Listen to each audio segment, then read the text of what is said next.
Alhamdulillah, alladzi arsala sayyidana Muhammadan sallallahu alaihi wasallam bikamilis syari'ati wa khalisid din.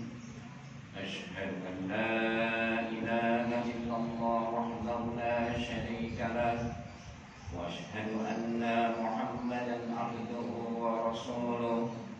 Allahumma salli ala sayyidina Muhammad wa ala alihi wa sahbihi ajma'in wa man tabi'ahum bi ihsanin ila yaumiddin. Amma ba'd, fa ya ibadallah, usikum wa nafsi bi taqwallah azza wa jalla. حيث قال تبارك الله تعالى: أعوذ بالله من الشيطان الرجيم. بسم الله الرحمن الرحيم. يا أيها الذين آمنوا اتقوا الله حق تقاته ولا تموتن إلا وأنتم مسلمون. Jemaah salat Jumat Masjid As-Salam rahimahullah. Puja puji syukur kehadirat Allah Subhanahu wa taala yang mana telah menetapkan kita, menakdirkan kita termasuk dalam golongan hamba-hambanya yang beriman. Alhamdulillah, syukur yang luar biasa kita hadiratkan kepada Allah Subhanahu wa taala yang mana telah menghendaki kita dengan kehendak Allah. Allah kehendaki kita, dengan Allah gerakkan hati kita, Allah langkahkan kaki kita untuk sampai di masjid ini untuk melaksanakan panggilannya, kewajiban salat Jumat di masjid yang mulia ini, yang mana di dalamnya banyak keutamaan, di antaranya Allah lipat gandakan pahala, baik itu amal sunnah maupun amal wajib. Allah ampuni dosa dari Jumat ke Jumat berikutnya, dan sampai Allah memberikan waktu mustajab bagi mereka yang berdoa di antara waktu imam duduk hingga imam selesai melaksanakan sholat Jumat di masjid ini. Dan tanpa kehendak Allah, tak mungkin semua itu dapat kita lakukan. Tak mungkin kita tergerak untuk melaksanakan sholat Jumat di masjid ini. Sebagaimana firman Allah Subhanahu wa ta'ala: "Wa ma tasyaa'una illa yasha'allahu rabbul alamin." Dan kamu tidak dapat menghendaki menempuh jalan itu kecuali apabila kehendak Allah, Tuhan semesta alam. Quran surat At-Takwir ayat 28. Jemaah salat Jumat Masjid As-Salam rahimakumullah, sudah selayaknya kita bersyukur atas segala karunia Allah tersebut, dan tidak ada satu makhluk pun yang dapat menghitung kecuali Allah Subhanahu wa ta'ala. Allah sempurnakan nikmatnya kepada kita, nikmat yang diberikan Allah, nikmat sempurna lahir dan batin. Allah Subhanahu wa ta'ala berfirman: "Wasbagha 'alaikum ni'amahu zahiratan wa batinah." Allah telah menyempurnakan nikmat-nikmatnya yang lahir dan batin untukmu. Quran surat Al-Luqman ayat 20.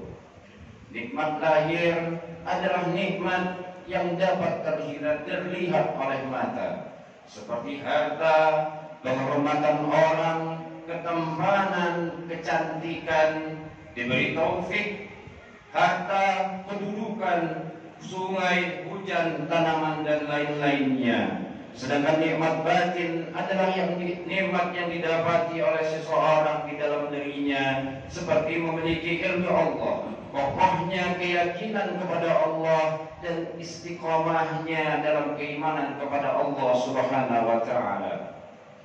Ma'asyiral muslimin rahimakumullah. Kewajiban setiap mukallaf, orang yang balik dan berakal, adalah bersyukur kepada Allah atas nikmat-nikmat tersebut. Bersyukur kepada Allah tidak cukup dengan hanya mengucapkan alhamdulillah, tidak cukup hanya dengan bersyukur dengan lisannya, walau kalimat alhamdulillah, kalimat puji tersebut diucapkan berulang kali, beribu kali, dan lebih dari hitungan-hitungan yang tidak bisa dihitung. Tapi bersyukurnya kita kepada Allah Subhanahu wa taala dengan tidak menggunakan anugerah Allah tersebut untuk bermaksiat, melakukan hal-hal yang dilarang oleh Allah Subhanahu wa taala. Tidak menggunakan harta untuk melakukan hal-hal yang dilarang oleh Allah Subhanahu wa taala. Tidak melaksanakan jabatan untuk melanggar wewenang yang ditetapkan oleh agama dan syariat Rasulullah sallallahu alaihi wasallam. Dan hendaklah diketahui bahwa kita semua kelak di hari kiamat dimintai pertanggungjawaban atas nikmat Allah yang telah Allah anugerahkan kepada kita.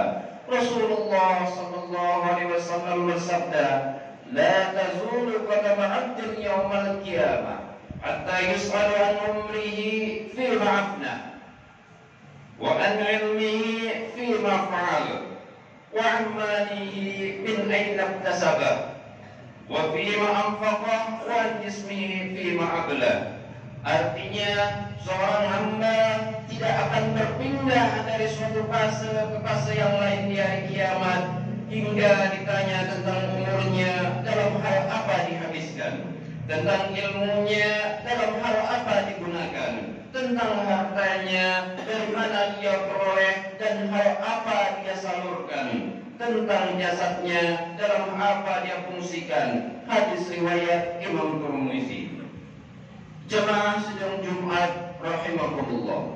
Karenanya marilah kita mulai berhisab diri. Kita menghitung diri, merenungkan semua anugerah yang telah diberikan Allah Subhanahu wa taala. Apakah kita gunakan pada ketaatan kepada Allah Subhanahu wa taala atau sebaliknya? Kita dianugerahi oleh Allah segala karunia tersebut untuk justru melaksanakan hal-hal yang dilarang oleh Allah Subhanahu wa taala. Kita bermaksiat dengan anugerah tersebut.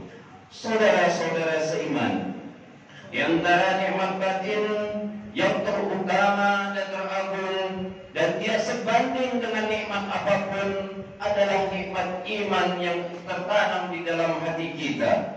Nikmat iman ini dapat terlihat dan terlaksanakan bagaimana cara kita mencintai orang-orang soleh, bagaimana kita melaksanakan kewajiban-kewajiban yang ditetapkan oleh Allah Subhanahu wa taala, bagaimana kita cara untuk melaksanakan sunnah-sunnah Rasulullah sallallahu alaihi wasallam.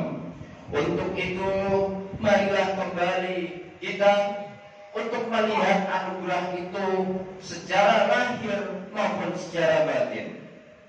Masjid ini tampak berdiri kokoh, indah, bukanlah karena lampu hias yang terpasang, bukan juga karena keramik yang dipasang, tetapi kokohnya masjid ini karena hal-hal yang tidak terlihat oleh mata. Karena pondasinya yang tidak bisa dilihat oleh mata, atau besi yang berada di dalam tiang-tiang yang tidak bisa kita lihat, bahwa dari hal itulah pembuatan masjid ini terbangun. Karena apa-apa yang tidak terlihat oleh mata, itulah yang membuat masjid ini menjadi kokoh. Oleh sebab itu, maka khatib mengingatkan, marilah kita sama-sama istiqamah dalam menjaga keimanan ini, karena nikmat ini adalah nikmat teragung yang diberikan Allah Subhanahu wa taala kepada kita semua. Dengan nikmat iman ini, maka semua amal baik, semua amal saleh yang kita lakukan diterima oleh Allah Subhanahu wa taala. Tanpa iman semuanya hanya sia-sia. Tanpa iman semuanya hanya hiasan belaka.